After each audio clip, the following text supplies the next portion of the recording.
ओम मुनित्रयं नमस्कृत्य सुक्तिः परिभाव्य च वैयाकरणसिद्धान्तकौमुदीयं विरच्यते सर्वेभ्यः श्रोतृभ्यः नमः। अस्माभिः गतपाठे यद्यत् पठितं तद् एकवारं स्मरामः। वयं वैयाकरणसिद्धान्तकौमुदी इत्याख्यस्य ग्रन्थस्य तत्र तद्धितेषु पाञ्चमिकप्रकरणम् अथवा भवनाद्यर्थकप्रकरणं पठन्तः स्मः। प्रकरणस्यास्य अस्माकं क्रमे तत्र षष्ठः पाठः गतपाठः प्रवृत्तः। अस्मिन् षष्ठे पाठे सर्वादौ वयं वार्तिकं पठितवन्तः स्नेहे तैलच् इति। तत्र स्नेह इत्यस्मिन् अर्थे गम्यमाने तत्र तैलच् इति प्रत्ययः भवति इति भावः। तत्र तिलानां तत्र स्नेहः इत्यस्मिन् अर्थे तैलच् इति प्रत्ययः सति तिलतैल इति सिद्धं भवति। तत्र तैलचः तैल इति अवशिष्यते। ततश्च तत्र सर्षपाणां स्नेहः सर्षपतैलं, स्नेहार्थः तत्र विशेषः भवति। तदनन्तरं भवने क्षेत्रे शाकटशाकिनौ इति वार्तिकम् अस्माभिः पठितम्। इक्षूणां भवनं क्षेत्रं इक्षुशाकटम्, इक्षूणां भवनं क्षेत्रम् इक्षुशाकिनम् इति रूपद्वयं तत्र साधितं। ततः अवात्कुटारच्च इति सूत्रं पठितं। तत्र चात् कटच् इत्युक्तं। तत्र अवाचीनः अवकुटारः अवकटः, तत्र रूपद्वयम् अस्माभिः साधितम्। अवकुटारः अवकटः इति अवाचीनार्थे। अवाचीनशब्दस्य च अर्थः अस्माभिः गतपाठे दृष्ट एव। ततः नते नासिकायाः संज्ञायां टीटैनाटच भृटचः इति सूत्रं पठितं। तत्रोक्तं तत्र नासिकायाः नतार्थे गम्यमाने संज्ञायां टीटच नाटच भ्रटच इत्येते प्रत्ययाः भवन्ति इति। नतन्नमनं, नासिकायाः नतम् अवटीटम् अवनाटम् अवभ्रटम् इत्यादयः प्रयोगाः तत्र अस्माभिः साधिताः। तत्र उक्तं लक्षणया तद्योगात् नासिकापि अवटीटा भवति, पुरुषः अपि अवटीटः भवति यस्मिन् तादृशी नासिका भवति। स्त्री चेत् तर्हि सा अवटीटा, अवनाटा अथवा अवभ्रटा एवम् इत्यादीनि रूपाणि अपि तत्र अस्माभिः द्रष्टव्यानि। ततश्च तत्र नेर्बिड्वीरीसचौ इति सूत्रम् अस्माभिः पठितं। तत्र बिडच् बिरीसच् इति प्रत्ययद्वयं भवति नि इत्यस्मात्। तत्र नाम नते नासिकायाः नतार्थेव तत्र निबिडं निबिरीसम् इति रूपद्वयम् अस्माभिः साधितं। ततश्च इनच्च पिटच्च कचिच इति सूत्रं पठितम्। अर्थस्तु स एव यः नते नासिकायाः इत्यत्र उक्तः। नेः इत्येव इत्युक्तं। तत्र नासिकायाः नते अभिधेये इनच् पिटचौ प्रत्ययौ प्रकृतेः चिक चि इत्येतौ आदेशौ च भवतः इति सूत्रस्य अर्थः दृष्टः। तत्र वार्तिकमपि पठितं। कत्प्रत्ययचिकादेशौ च वक्तव्यौ इति। ततः त्रिविधं रूपम् अत्र अस्माभिः लब्धं। चिकिनं, चिपिटं, चिक्कम् इत्यादि रूपाणि तत्र साधितानि। ततश्च तत्र अग्रे वार्तिकम् अस्माभिः पठितं। क्लिन्नस्य चिल्पिल्लश्चास्य चक्षुषी इति। क्लिन्ने चक्षुषी अस्य इति इत्यस्मिन् अर्थे चिल्लः पिल्लः इति रूपद्वयं तत्र साधितं। ततः चुल्च इति वार्तिकम् अस्माभिः पठितं। क्लिन्नस्य चुल् इति आदेशः अपि भवति लप् प्रत्यये परतः। चुल्लः इति रूपं तत्र अस्माभिः साधितं। तदनन्तरम् उपाधिभ्यां त्यकन्नासन्नारूढयोः इति सूत्रम् अस्माभिः पठितं। तत्र उप अधि इति एताभ्यां त्यकन् इति प्रत्ययः भवति आसन्नारूढयोः अर्थयोः इति अर्थः तत्र दृष्टः। संज्ञायां गम्यमानायामेव इति अनुवर्तते इति उक्तं तत्र। अतः पर्वतस्य आसन्नं स्थलम् उपत्यका, आरूढं स्थलम् अधीत्यका इति रूपद्वयं तत्र साधितं। ततश्च अग्रे सूत्रम् अस्माभिः पठितं कर्मणि घटोठच् इति। तत्र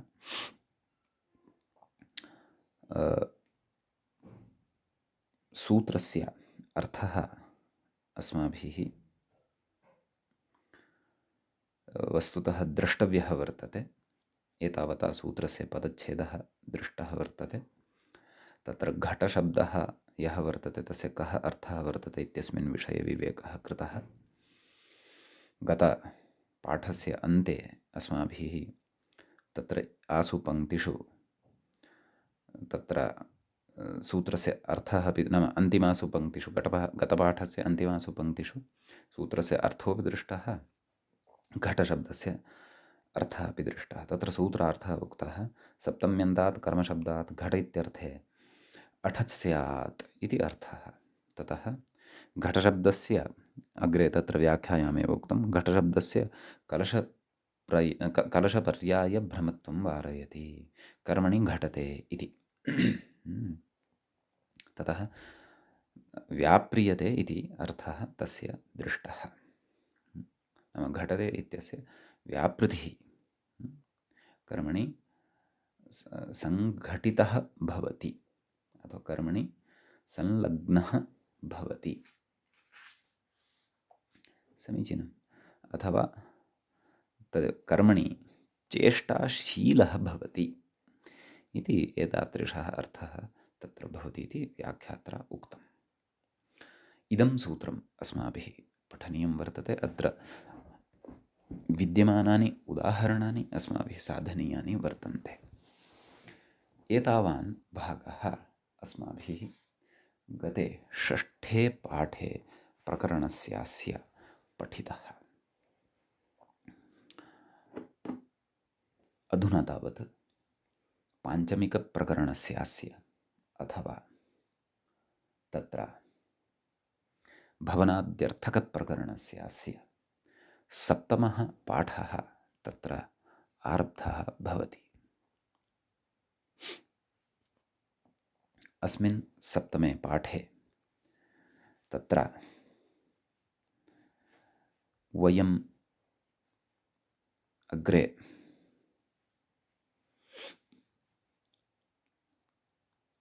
पठामः। व्याख्याता कथयति तथा चात्र घटशब्दः यौगिकः घटमाने वर्तते इति भावः। नाम घटमानः यः वर्तते तस्मिन् अर्थे यौगिकार्थं पुरस्कृत्य अयं घटशब्दः उपस्थितः भवति इति। समीचीनं। रूपं साध्यते कर्मठ इति। अपि च घटशब्दस्य निर्माणाय तु मूले यदुक्तं तत्रापि अस्माकं स्पष्टता जाता एव अस्ति। किं घटते इति घटः, तदनन्तरं पचाद्यच् अर्थात् घट इति धातोः नन्दिग्रहिपचादिभ्यो ल्युणिन्यचः इत्यनेन सूत्रेण कर्तरि क्षन्तव्यः अच् इति प्रत्ययः विधीयते। अतः घटते इति घटः इति रूपं कृदन्तं सिद्ध्यति इति भावः। उदाहरणं दत्तमेव मूले कर्मणि घटते कर्मठः पुरुषः इति। कर्मठः पुरुषः यः वर्तते सः कर्मणि घटते इति अर्थवान् भवति। अर्थात् कर्मठः इत्यस्य कर्मणि घटते इति अर्थः भवति। तत्र उक्तम् अठचि नस्तद्धिते इति टिलोपः। नाम अठचि सति नस्तद्धिते इत्यनेन सूत्रेण टेर् लोपः भवति इति। एवं खलु कर्मन् अठचः अठ इति अवशिष्यते। नस्तद्धिते टेर् लोपे सति कर्मन् इत्यत्र यः टिभागः वर्तते अन् इति, तस्य लोपः भवति। कर्म अठ कर्मठ इति रूपं सिद्धं भवति। अग्रे कथयति अठचि ठस्य नाम अठचः यः ठञ् ठकारः वर्तते तस्य अङ्गात् परत्वाभावात् नाम तत् अङ्गात् परतः नास्ति, इकादेशाभावः इति भावः। नाम इकादेशस्य अत्र अभावः भवति, इकादेशः अत्र न प्रवर्तते इति भावः। एवं खलु नाम ठस्येकः इत्यनेन सूत्रेण अस्य ठकारस्य स्थाने इकादेशः न भवति इत्यर्थः। कुतः सः इकादेशः न भवति इति चेत् यतोहि तत्र यद् अङ्गं वर्तते तस्मात् परतः वस्तुतः ठ अपेक्षितः भवति। कस्य कृते? ठस्येकः इत्यस्य सूत्रस्य कृते। परन्तु अत्र सत्यम् अङ्गं वर्तते, किं? कर्म इति अथवा कर्मन् इति आसीत्। तस्मात् परतः अत्र ठ इति नास्ति। तस्मात् परतः तु अठचः अ अस्ति। तस्मात् परतः अव्यवहितः एव ठ अपेक्षितः भवति। अतः तस्य स्थाने एव तत्र इकादेशः भवितुम् अर्हति। व्यवहितश्चेत् ठकारः तर्हि तस्य स्थाने इकादेशः भवितुं नार्हति इति अस्य विषयस्य श्रवणं विस्तारपूर्वकतया अस्माभिः तत्र ठस्येकः इति सूत्रपठनवेलायां व्याख्यायां कृतः आसीत्। भवन्तः स्मरेयुः। यदि अधुना तत्रत्यं विचारं पुनः पश्यन्ति तर्हि तत्र पूर्णतया स्पष्टतां भवन्तः प्राप्नुयुः। अथवा पूर्वमेव स्पष्टः यदि विचारः तर्हि तु क्लेशः नास्ति। तर्हि वयम् इतः अग्रे अग्रिमसूत्रं प्रति गन्तुं शक्नुमः। अग्रिमं सूत्रं वर्तते एवम्। तदस्य संजातं तारकादिभ्य इतच इति। तत्र तदस्य इति षष्ठ्यन्तं रूपं भवति। षष्ठीविभक्तेः एकवचनान्तं नैव अत्र पदद्वयं वर्तते। तद् इति प्रथमाविभक्तेः एकवचनान्तं भवति। अस्य इति इदम् इति शब्दस्य षष्ठीविभक्तेः एकवचनं भवति। सञ्जातम् इति प्रथमान्तं भवति। तदनन्तरं तारकादिभ्यः इति पञ्चम्यन्तं भवति। एवं खलु तारका आदिः येषां ते तारकादयः, तेभ्यः तारकादिभ्यः एवं रीत्या अत्र विग्रहः उच्यते। इतच् इति प्रथमान्तं विधीयमानं वर्तते। सम्यक्। तत्र प्रकृतसूत्रं प्रति प्रत्ययः परश्च ज्ञाप्रातिपदिकात् तद्धिताः समर्थानां प्रथमाद्वा इत्येते अधिकाराः अनुवर्तन्ते।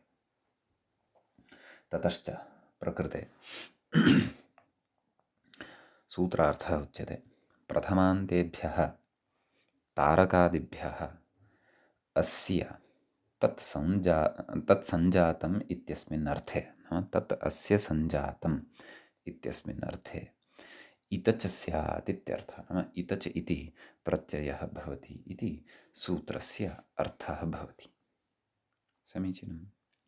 अधुना तारकादिगणे अस्मिन् के शब्दाः वर्तन्ते तेषां शब्दानाम् एकवारं पाठं कुर्मः।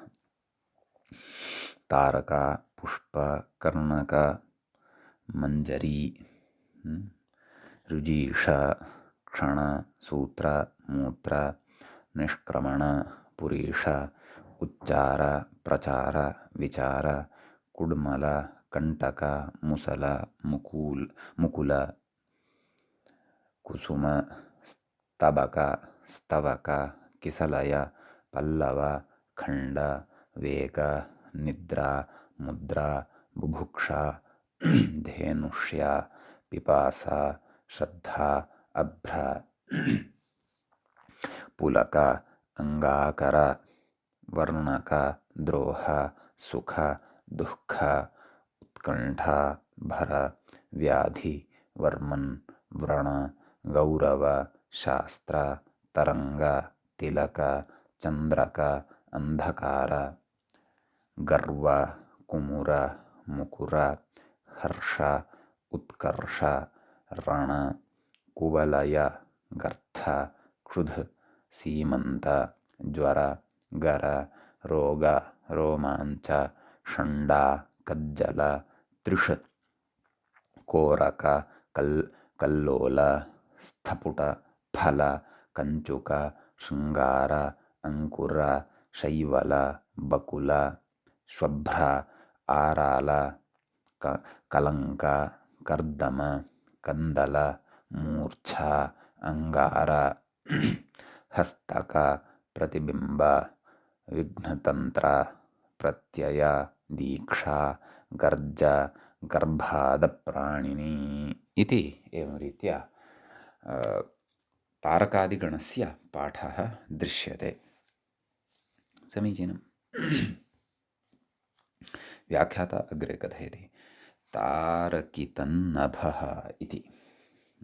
तत्र कथयति सञ्जातनक्षत्रम् इत्यर्थः। मूले उदाहृतं खलु तारकाः सञ्जाताः अस्य तारकितन्नभः एवं खलु। तारका नाम नक्षत्रं, ताः सञ्जाताः अस्य कस्य नभसः, अतः तादृशम् इदं नभं, तादृशम् इदं नभः, नभः नभसि नभांसि तारकितं वर्तते। तत्र तारका इत्यस्मात् शब्दात् इतच प्रत्ययः, इतचः तत्र इत इति अवशिष्यते, ततः तारका इत। तारका इत्यत्र यः आकारः वर्तते तस्य आकारस्य लोपः भवति यस्येति च इत्यनेन। तारक इत तारकित, तदनन्तरं सु तस्य स्थाने अम्, सुः इति प्रत्ययः तस्य स्थाने अम् पूर्वरूपं च विधाय तारकितम् इति रूपं वयं प्राप्नुमः।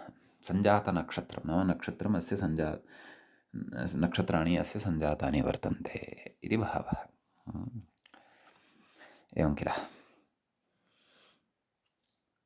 तत्र यथा सायङ्कालस्य आरम्भः भवति अथवा रात्रौ वयं नक्षत्राणि पश्यामः खलु नभसि। दिवा तु तानि नक्षत्राणि यद्यपि न दृश्यन्ते, यद्यपि दिवापि सः तन्नभः नक्षत्रवान् अस्ति एव, परन्तु अस्माभिः कदा अनुभूयते यत् इदन्नभः नक्षत्रमत् जातं वर्तते। नभः नक्षत्रमत् नपुंसकलिङ्गे। अतः कदा अनुभूयते यदा किञ्चित् किञ्चित् अन्धकारः जायमानः भवति अथवा जातः भवति, अतः तदा कथयामः आम् अधुना इदन्नभः तारकितं जातं वर्तते इति। समीचीनं। तत्र अग्रे कथयति व्याख्यातारं पश्यन्तु। आकृतिगणोऽयम् इति मूले पश्यन्तु। आकृतिगणः अयं नाम अत्र एवं जातीयाः अन्येपि शब्दाः प्रयोगानुसारम् अत्र अस्माभिः अन्तर्भाव्यन्ते इति। एवं खलु। तेषाम् अन्तर्भावद्वारा अन्येषामपि रूपाणाम् अत्र सिद्धिः कर्तुं शक्या। तत्र तदेव कथयति व्याख्याता। तेन पुष्पितो वृक्षः फलितः इत्यादि संग्रहः इति। नाम वृक्षः पुष्पितः अथवा फलितः इत्यादीनां रूपाणाम् अथवा प्रयोगाणामपि संग्रहः अत्र इतच प्रत्ययान्ततया अस्माभिः कर्तुं शक्यः इति तत्र व्याख्यात्रा उक्तम्। तत्र एतावानेव विशेषः अस्मिन् सूत्रे भवति। अस्माभिः गणे अन्ये ये शब्दाः पठिताः वर्तन्ते तैः शब्दैः सह इतच प्रत्ययः तदस्य सञ्जातः तदस्य सञ्जातमित्यस्मिन् अर्थे योजयितुं शक्यः। ततः अन्येषामपि रूपाणां सिद्धिः अत्र कर्तुं शक्या। समीचीनम्। इदानीं वयम् अग्रिमं सूत्रं पठामः। अग्रिमं च सूत्रं भवति एवं। प्रमाणे द्वये सज्जदघ्नै मात्र च इति। तत्र सूत्रस्य पदपरिचयः अस्माभिः द्रष्टव्यः। सूत्रे प्रमाणे इति एकं पदं भवति, सप्तम्यन्तं भवति, सप्तमी विभक्तेः एकवचनान्तं भवति। ततः द्वये सज्जदघ्नै मात्र च इति पदान्तरं तत्र भवति।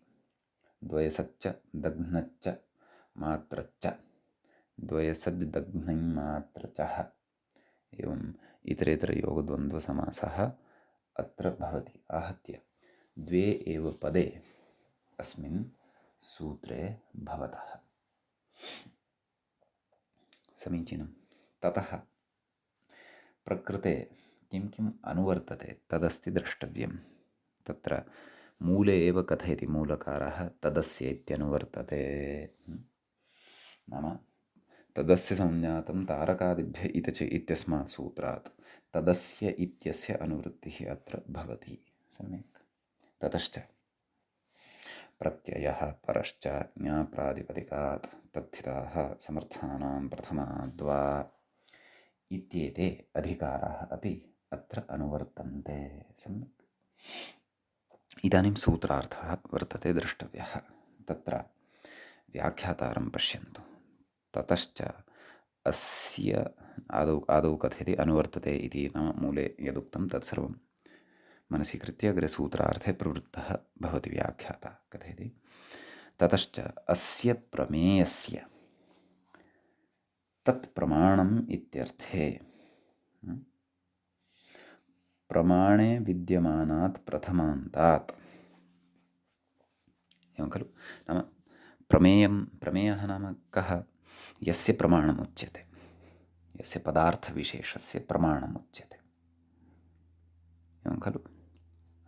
अतः तादृशस्य नाम अस्य प्रमेयस्य तत्प्रमाणम् इत्यर्थे, नाम एतावत् प्रमाणं वर्तते इत्यस्मिन् अर्थे प्रमाणे विद्यमानात् प्रथमान्तात्,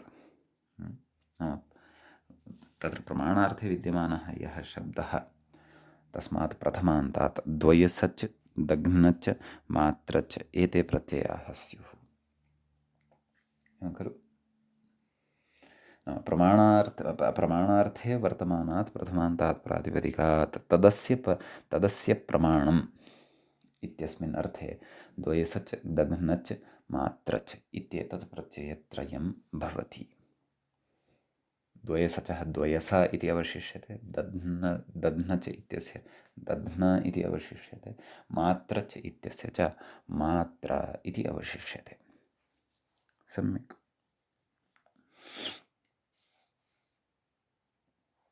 ततः इदानीम् अत्र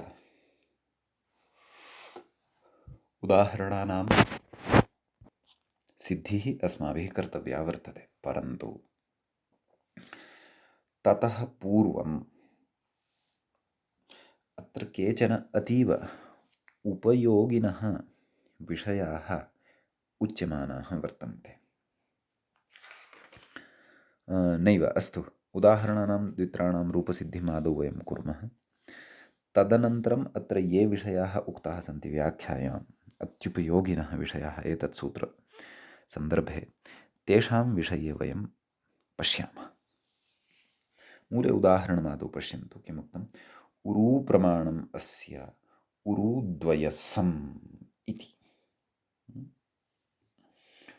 तत्र ऊरुभागः शरीरे उच्यते किल। नाम तद् पादात् ऊर्ध्वं, कटिभागाच्च अधः, जानुनः च उपरि मेदोमयः भागः यः भवति अस्माकं जङ्घायां, जघनस्थले वा, तस्य ऊरुः इति व्यवहारः। तर्हि तत्र किमुच्यते? उरूद्वयं प्रमाणम् अस्य तस्य उच्छ्रायदृष्ट्या वा अथवा वैशाल्यदृष्ट्या वा इति एतादृशं प्रमाणं तत्र अस्माभिः गृहीतुं शक्यम्।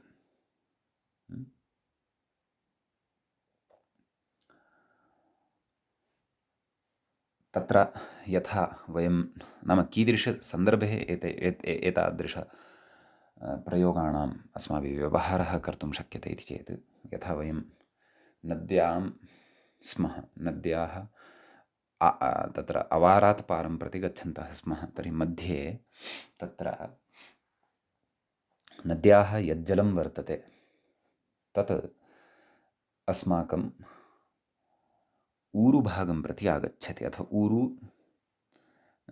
ऊरुभागं प्रति आगच्छति। तदा तस्य जलस्य तादृशम् उच्छ्रायात्मकं प्रमाणं वक्तुम् अस्माभिः ऊरुशब्दात् द्वयसच् दघ्नच् अथवा मात्रच् इति प्रत्ययः क्रियते। सम्यक्। अतः ऊरू प्रमाणम् अस्य, तत्र मूले द्विवचनान्ततया प्रयोगः कृतः। ऊरुः, ऊरू, ऊरवः एवं रीत्या रूपाणि। सम्यक्। तर्हि ऊरू प्रमाणम् अस्य इत्यस्मिन् अर्थे, नाम ऊरुद्वयं प्रमाणम् अस्य वर्तते इत्यस्मिन् अर्थे ऊरू इति प्रथमान्तात् तत्र एकवचनान्ततया अपि विग्रहः कर्तुं शक्यः। प्रथमान्तात् तत्र द्वयसच् प्रत्ययः भवति, तस्य द्वयस इति अवशिष्यते। अतः ऊरुद्वयस इति मेलनेन तस्मात् सुप्रत्ययः तस्य अमादेशः पूर्वरूपादिकं च विधाय ऊरुद्वयसम् इति रूपं वयं तत्र प्राप्नुमः। सम्यक्। ततश्च तत्र तस्मिन्नेव अर्थे दघ्नच् इति प्रत्ययः, तस्य दघ्न इति अवशिष्यते, अर्थः स एव। ऊरुदघ्नम् एवमेव मात्रच् इति प्रत्ययः भवति, तस्य मात्रा इति अवशिष्यते, अर्थस्तु स एव ऊरुमात्रं। सम्यक्। अग्रे तत्र उक्तं यत् एवं व्याख्याता किं कथयन्नस्ति। इतः अग्रे अस्माभिः अग्रे एकं वार्तिकं मूले पठनीयं वर्तते, भवन्तः पश्यन्तः स्युः, प्रमाणे लः इति। ततः तस्य वार्तिकस्य पठनं कर्तव्यं वर्तते। अन्यानि अपि अत्र वार्तिकानि वर्तन्ते, परन्तु ततः पूर्वम् अत्युपयोगिनः मूलभूताः विषयाः अस्य सूत्रस्य पूर्णतया अवगमनाय व्याख्यात्रा सन्ति उच्यमानाः, ते अस्माभिः अत्र श्रोतव्याः। कथयति प्रमाणवान् इदमर्थः अत्र प्रत्ययार्थः। प्रमाणवान् इदमर्थः, अस्य अर्थः इदमर्थः, अत्रापि समासः वर्तते। अस्य अर्थः इदमर्थः। सम्यक्। यतः अस्य इत्यत्र इदम् इति शब्दः भवति, अतः इदम् इति नपुंसकलिङ्गे, अर्थः इति पुल्लिङ्गे, कथम् इदमर्थः इति उच्यते इति एतादृशं तु न शङ्कनीयं। सम्यक्। प्रमाणवान् इदमर्थः अत्र प्रत्ययार्थः इति भाष्ये स्पष्टं। भाष्ये एवं रीत्या तत्र काचित् स्पष्टता कृता वर्तते। नाम अत्र ये प्रत्ययाः उक्ताः, द्वयसच् प्रत्ययः, दघ्नच् प्रत्ययः, मात्रच् इति च प्रत्ययः, तेषाम् अर्थः प्रमाणवान् इति भवति इत्यर्थः। तत्र यावदपि प्रमाणं तद्वान् इत्यर्थः भवति। अग्रे कथयति तत्र प्रथमश्च द्वितीयश्च ऊर्ध्वमाने मतौ मम इति भाष्ये उक्तम्। सम्यक्। नाम प्रथमः कः? द्वयसच् इति प्रत्ययः। द्वितीयः कः? दघ्नच् इति प्रत्ययः। तृतीयः कः? मात्रच् इति प्रत्ययः। सम्यक्। अतः तत्र कथयति भाष्ये तत्र उक्तं वर्तते प्रथमश्च द्वितीयश्च ऊर्ध्वमाने, नाम कीदृशं प्रमाणम्, ऊर्ध्वभागं प्रति ऊर्ध्वमानं यद्वर्तते, अधस्तात् ऊर्ध्वं प्रति तत्र प्रमाणविशेषः यः वर्तते तस्मिन् अर्थे एतत् प्रथमप्रत्ययद्वयं भवति इति भाष्ये उक्तं वर्तते। सम्यक् अग्रे कथयति, प्रमाणमेह परिच्छेदमात्रं, प्रमाणेन अत्र परिच्छेदत्वं गृह्यते, तच्च मात्रच्, तत्र मात्रच्, परिच्छेदार्थे मात्रच् प्रत्ययः भवति इति। सम्यक्, नाम तर्हि प्रथमप्रत्ययद्वयं यदत्र वर्तते, द्वयसच दघ्नच्, तद् ऊर्ध्वमानार्थे प्रयुज्यते। यद्यपि सोऽपि एकप्रकारकः प्रमाणविशेषः एव वर्तते, परन्तु वस्तुतः अत्र प्रमाणशब्देन किं ग्राह्यम् इति चेत् परिच्छेदकमात्रं, परिच्छेदिति न परिच्छेदकम्, एकः भवति परिच्छेद्यः, अपरः भवति परिच्छेदकः। परिच्छेद्यपरिच्छेदकयोः विषये अस्माभिः सूक्ष्मतया प्रातिपदिकार्थलिङ्गपरिमाणवचनमात्रे प्रथमा इति सूत्रपठनवेलायां तत्र कारकेषु ज्ञातं। तर्हि प्रकृते प्रमाणम् अत्र परिच्छेदकमात्रं गृहीतं वर्तते, अतः तादृशपरिच्छेदकार्थे मात्र च प्रत्ययः भवति। ऊर्ध्वमानार्थे द्वयसच दघ्नच् इत्येतत् प्रत्ययद्वयं भवति इति भाष्ये उक्तं वर्तते। अग्रे कथयति, प्रस्थमात्रम् उरुमात्रम् इत्यादि इति कैयटः, नाम अत्र मात्रचिति यः प्रत्ययः वर्तते सः परिच्छेदकार्थे एव विधेयः, अतः तत्र उदाहरणं कैयटेन अपि प्रदत्तं वर्तते। प्रस्थमात्रम् ऊरुमात्रम् इति, प्रस्थ इति शब्दः परिच्छेदकवाचकः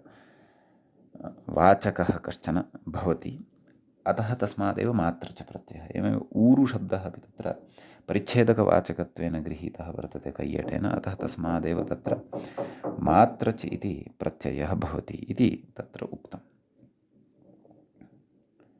समीचीनम्।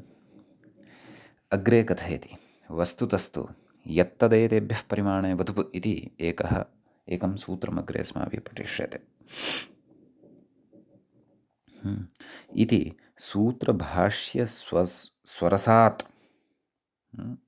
नाम इति सूत्रभाष्यं यदि पश्यामः, तत्रत्यं स्वारस्यं यदि भाष्यकारस्य पश्यामः तर्हि आयामपरिच्छेदकम् एव अत्र प्रमाणम् इति।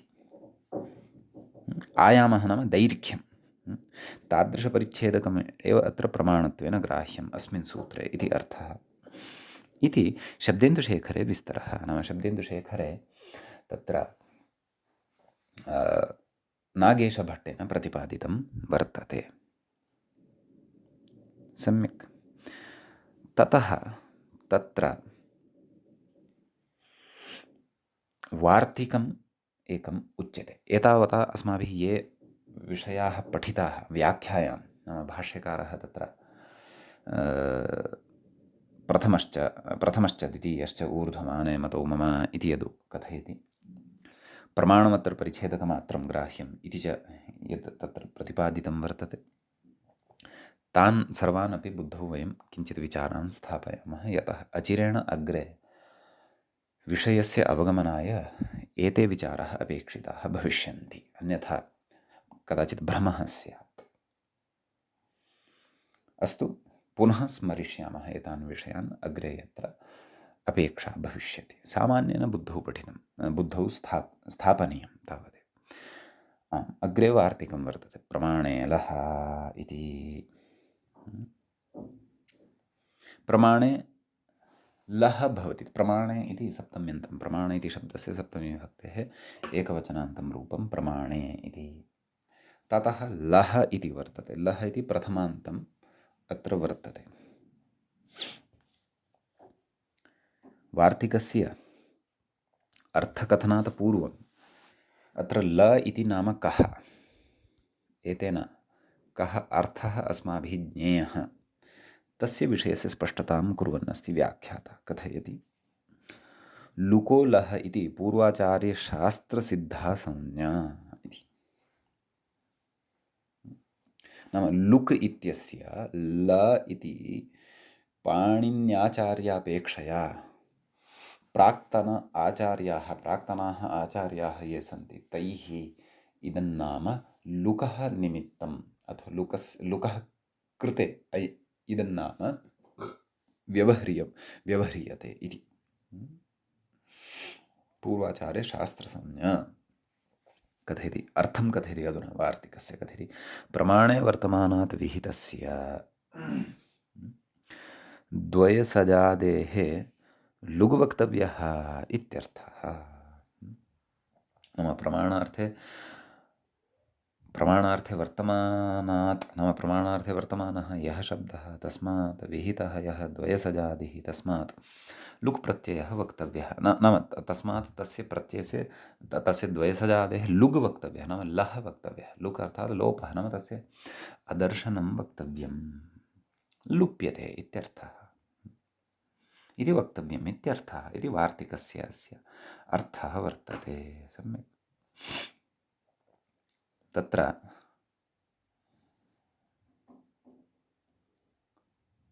उदाहरणत्रयं मूले प्रस्तुतं वर्तते। शमः, दिष्टिः, वितस्तिः इति। तत्र शमः इति प्रथमम् उदाहरणं साधयामः। तत्र व्याख्याता किं कथयति तद् पश्यन्तु। शमः प्रमाणम् अस्य इति इत्यादि विग्रहः तत्र भवति।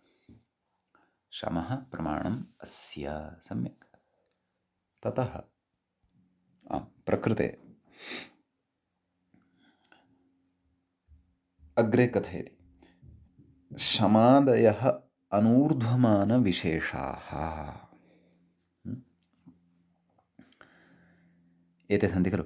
नाम तत्र शमशब्दः, दिष्टिशब्दः, वितस्तिशब्दः एते ये शब्दाः वर्तन्ते तेषाम् अर्थं कथयन्नस्ति अनूर्ध्वमानविशेषाः। नाम नाम ऊर्ध्वमानार्थे न प्रयुज्यन्ते। एवं खलु, अनूर्ध्वमानार्थे प्रयुज्यन्ते। तर्हि तत्र भाष्यकारेण पूर्वं किम् उक्तं? प्रथमश्च द्वितीयश्च ऊर्ध्वमाने मतौ मम।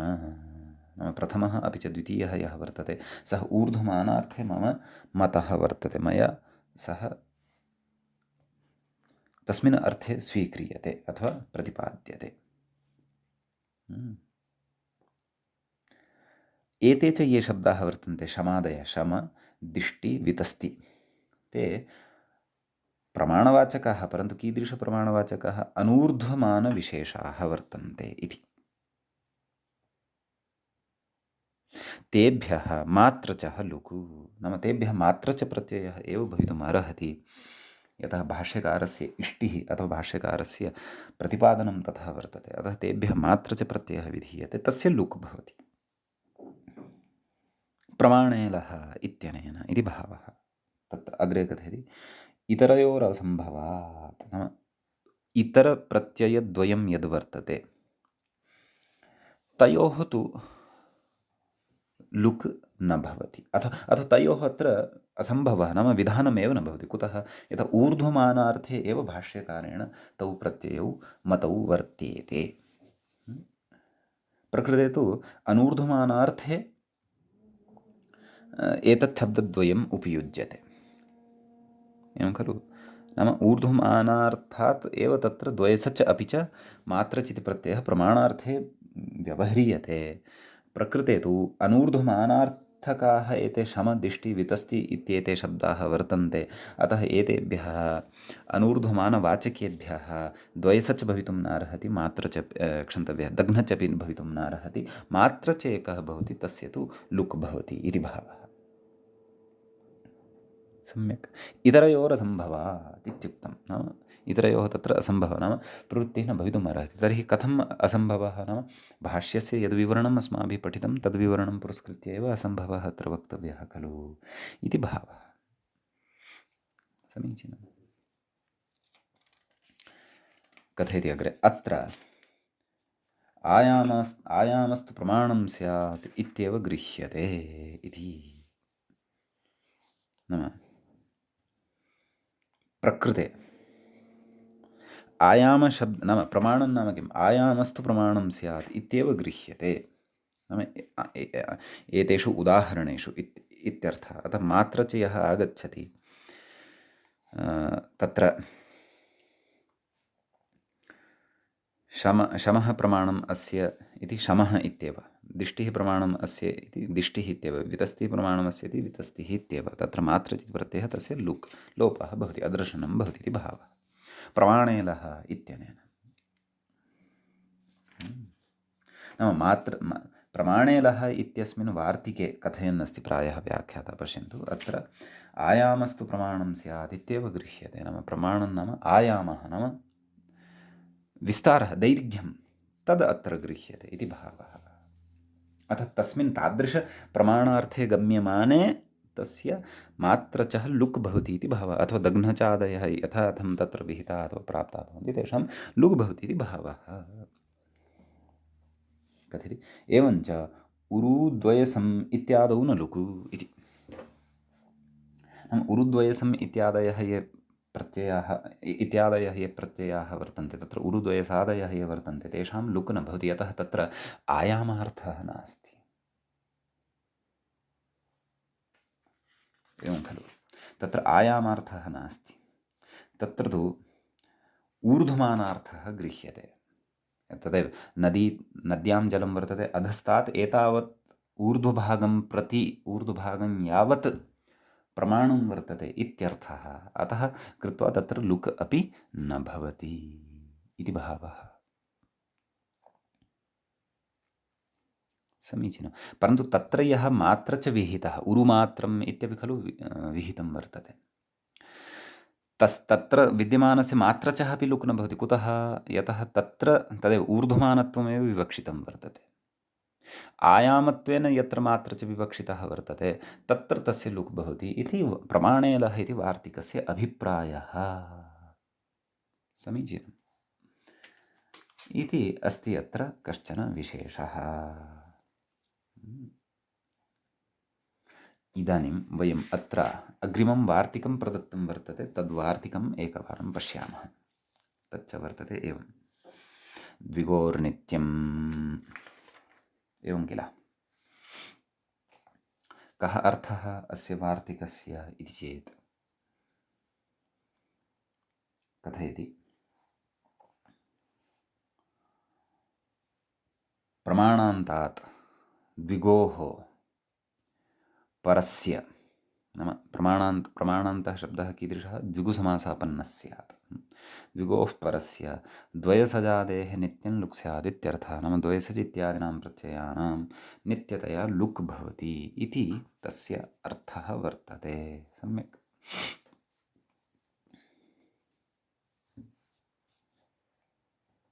कथयति प्रमाणान्तस्य द्विगोः प्रमाणावृत्तित्वात्, प्रमाण अवृत्तित्वात् सामर्थ्यादिह तदन्तविधिः इति। एवं खलु। नाम प्रमाणान्तस्य द्विगुः, नाम प्रमाणान्तः यः द्विगुः वर्तते तस्य प्रमाण अवृत्तित्वं वर्तते। एवं खलु। अतः सामर्थ्यादेव अत्र तदन्तविधिः उच्यते। एवं खलु। अत्र तदन्तविधिः स्यात्। तदन्तविधौ नाम तदन्तात् शब्दात् तत्र कथं वा तद्धितप्रत्ययः स्यात्, ततश्च तस्य लुक् अपि कथं स्यात्। तदन्तविधौ तु तदन्तविधौ तद्धितप्रत्ययकर्तव्ये तु तदन्तविधिः न भवति, समासप्रत्ययविधौ प्रतिषेधः इत्युक्त्वा इति वचनानुसारेण। अतः सः तदन्तविधिः यदि न स्यात् तर्हि तस्य द्विगोर्नित्यम् इत्यनेन लुक् प्रसङ्गः अपि कुतः? अतः कथेन अस्ति प्रमाणान्तस्य द्विगोः प्रमाणावृत्तित्वात्। नाम द्विगौ तत्र प्रमाणवाचकः शब्दः अन्ते भवति, परन्तु द्विगुः समग्रः यः वर्तते तस्य प्रमाणावृत्तित्वं भवति, तस्य प्रमाणत्वं न भवति। तस्य एकदेशः, नाम तस्य उत्तरपदत्वेन विद्यमानः शब्दः कदाचित् प्रमाणवाचकः स्यात्।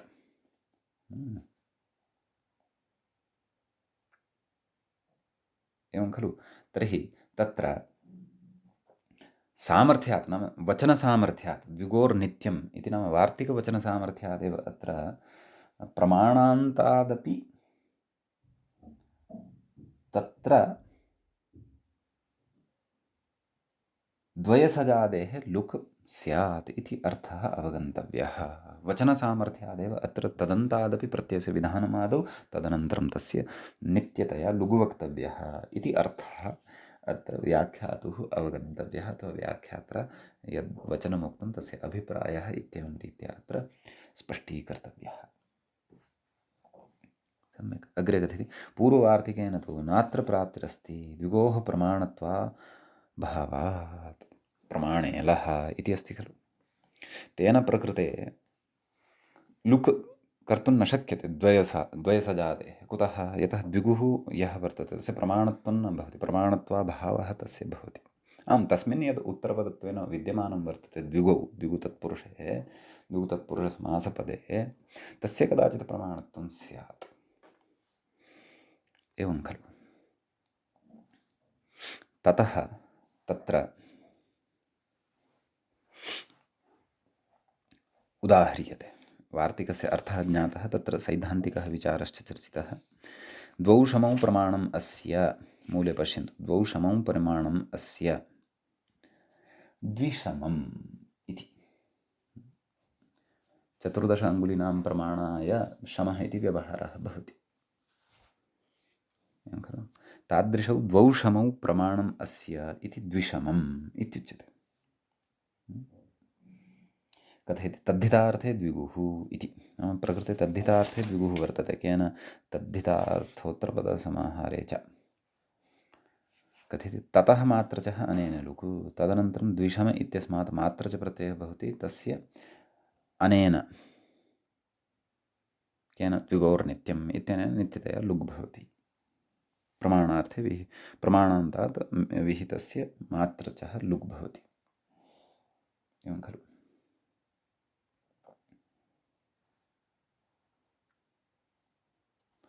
यतः तत्र अस्माभिः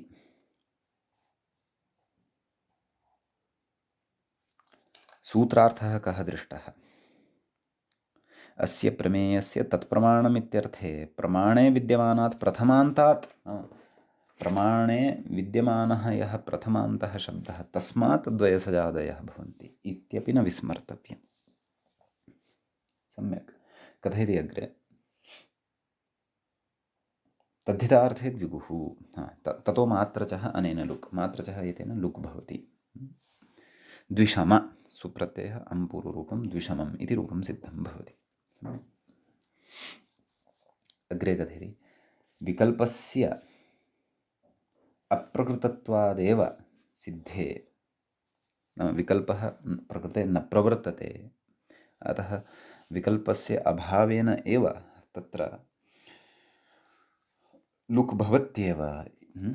नित्यग्रहणं, नाम नित्यग्रहणं तथापि अत्र कृतं वर्तते चेत् संशये वक्ष्यमाणस्य मात्रचः लुगर्थम् इति।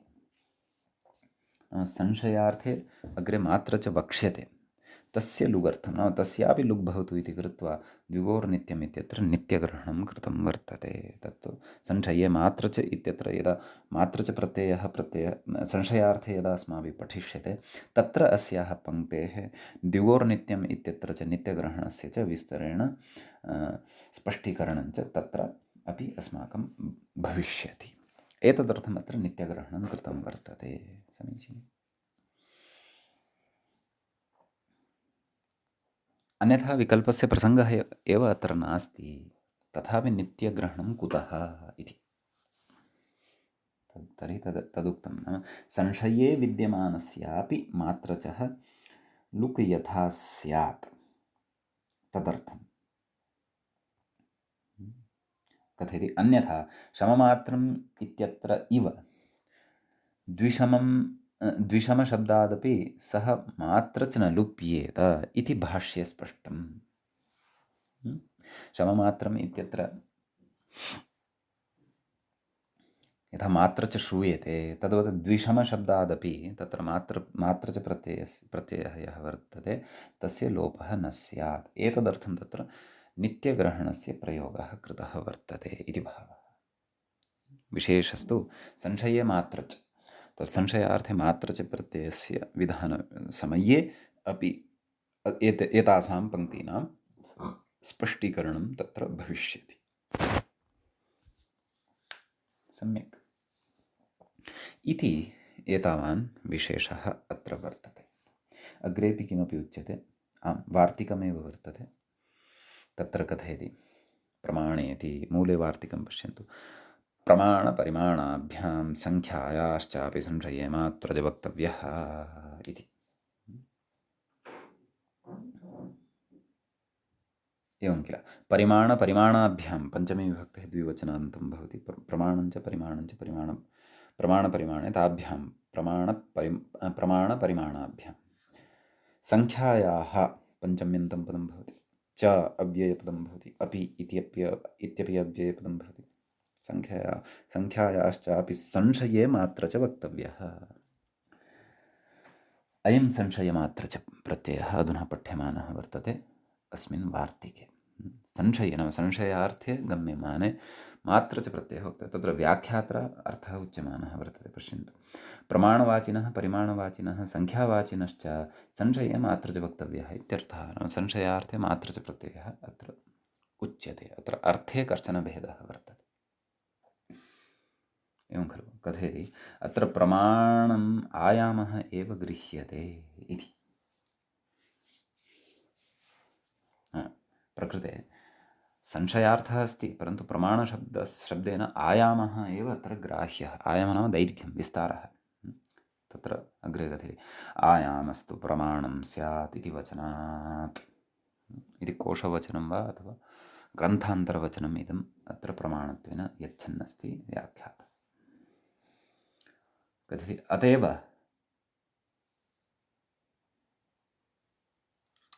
परिमाणग्रहणम् अर्थवत् इति। एवं खलु, अर्थात् प्रमाणशब्दस्य परिमाणार्थः एव यदि अभविष्यत् तर्हि द्विरुक्तिदोषः खलु। उभयोः कश्चन एकः एव ग्राह्यः। प्रमाणशब्दस्य परिमाणार्थोऽपि भवति, परन्तु प्रकृते प्रमाणशब्दस्य परिमाणार्थः नास्ति। प्रकृतवार्तिके प्रमाणपरिमाणाभ्याम् इति यदुक्तम्, एवं खलु, परन्तु तत्र आयामार्थः प्रमाणार्थस्य वर्तते इति भावः। अत एव तस्य अर्थवत्तं च भवति इति भावः। सम्यक्। ततः अग्रे कथयति शममात्रमित्यादि। शमः स्यात् न वा इत्यादि विग्रहः, नाम संशयात्मकः एव तत्र विग्रहः उच्यते। एवं खलु, शममात्रं, शमः स्यात् न वा इति संशये शममात्रं। प्रस्थः स्यात् न वा, प्रस्थमात्रम् इति अस्ति खलु अग्रे। प्रस्थः प्रमाणं स्यात् वा न वा, एवमेव पूर्वमपि शमः प्रमाणं स्यात् वा न वा इति संशयार्थे प्रस्थः प्रमाणं स्यात् वा न वा, नाम एतावत् वस्तुनः कस्यचित् तत्र प्रमाणम् अपि च अथवा परिमाणं कृतं, तदनन्तरं तत्र उच्यते इदं प्रस्थः प्रमाणं स्यात् वा न वा। ततश्च अपि च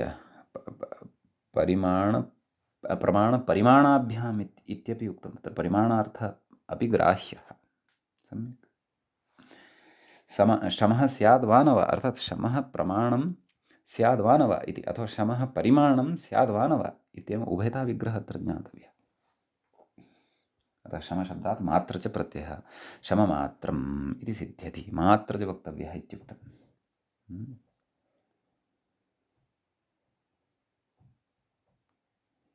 एवं किल। ततश्च अग्रे तत्र उक्तं खलु प्रस्थमात्रं, प्रस्थः प्रमाणं स्याद् वा न वा, अथवा प्रस्थः परिमाणं स्याद् वा न वा, एवं रीत्या अत्र विग्रहः कर्तव्यः। पञ्चमात्रम् इति अस्ति अग्रे। पञ्च एव प्रमाणं स्याद् वा न वा, अथवा पञ्च एव परिमाणं स्याद् वा न वा इत्येवं तत्र विग्रहः कर्तव्यः, मात्र च विधेयः। इति भावः। परन्तु पूर्वं यदुक्तं खलु, पूर्वं कश्चन सिद्धान्तः प्रतिपादितः।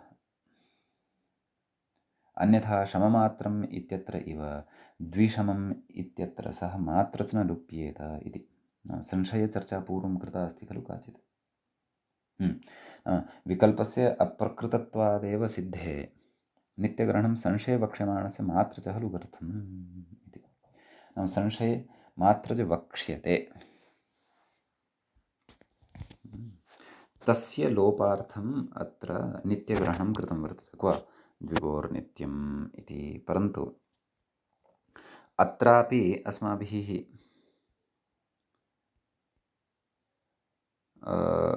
संशयार्थे मात्र च प्रत्ययः पठितः एव अस्ति खलु।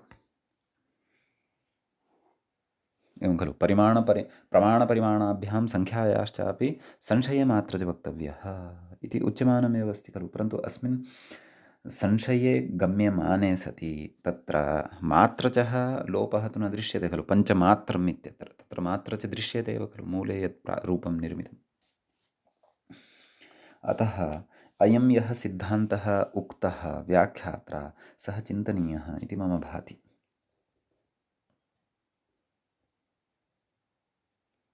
एवं किल। अन्यथा कथं तथा उच्यते।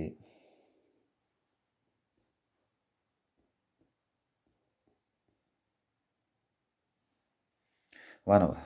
नाम नित्यग्रहणं संशयमात्रचः लुगर्थम्। विकल्पस्य द्विगोर्नित्यम् इत्यत्र व्याख्याने खलु पठितम् अस्माभिः। विकल्पस्य अप्रकृतत्वादेव सिद्धे नित्यग्रहणं संशये वक्ष्यमाणस्य मात्र च लुगर्थम्। द्विषमशब्दात् ओहो सम्यक् सम्यक् द्विषमशब्दात् इत्युक्तम्। अन्यस्मात् तु न। एवं खलु। यतः तत्र प्रमाणे लः इत्यस्य सम्बन्धः अपि वर्तते। क्व द्विगोर्नित्यम् इत्यत्र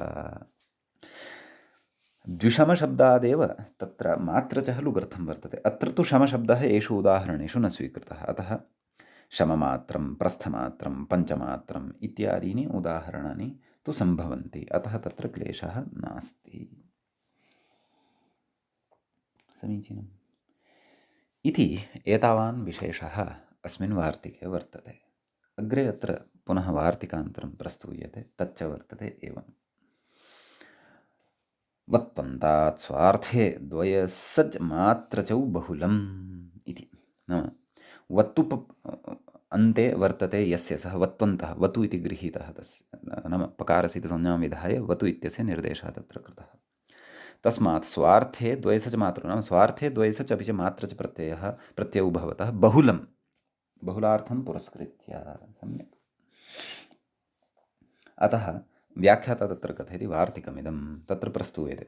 तावदेव तावद्वयं तावदिति शब्दः तच्छब्दात् वतु प्रत्ययः सति तावदिति सिद्ध्यति। यत्तदेतेभ्यः परिमाणे वतु इति सूत्रम् अचिरेण अस्माभिः अग्रे पठिष्यते तेन। तावदेव तावद्वयसम् अथवा तावन्मात्रं तत्र परिमाणार्थे वतु प्रत्ययः विधीयते तावत् इत्यत्र। अतः तावदेव नाम स्वार्थे इत्युक्तं द्वयसज मात्र च स्वार्थे वक्तव्यौ। बहुलं बहुल तर्हि नाम क्वचित् तौ प्रत्ययौ नाम इमौ प्रत्ययौ स्वार्थे नापि स्यातां, भिन्नार्थे अपि भवेतां कदाचित्। अतः बहुलग्रहणस्य प्रयोजनं तु द्रष्टव्यम्। अतः तावदेव तावद्वयं तावदेव तावन्मात्रम् इत्येवम् एतद्रूपद्वयमपि तत्र साधनीयम्। समीचीनम् इति एतावान् विशेषः अस्मिंश्च वार्तिके तत्र भवति। सम्यक्। अद्यतनपाठे तावत् वयम् एतावन्तमेव विषयम् अत्र पठामः। अत्रैव पाठस्य अस्य उपसंहरणं कुर्मः। अधुना तावत् मङ्गलाचरणं कुर्मः। मुनित्रयं नमस्कृत्य तदुक्तिः परिभाव्य च वैयाकरणसिद्धान्तकौमुदीयं विरच्यते। एवञ्च तद्धितेषु पाञ्चमिकप्रकरणस्य अथवा भवनाद्यर्थकप्रकरणस्य अस्य अस्माकं क्रमे तत्र सप्तमः पाठः सम्पन्नतां गतः। नमः सर्वेभ्यः श्रोतृभ्यः।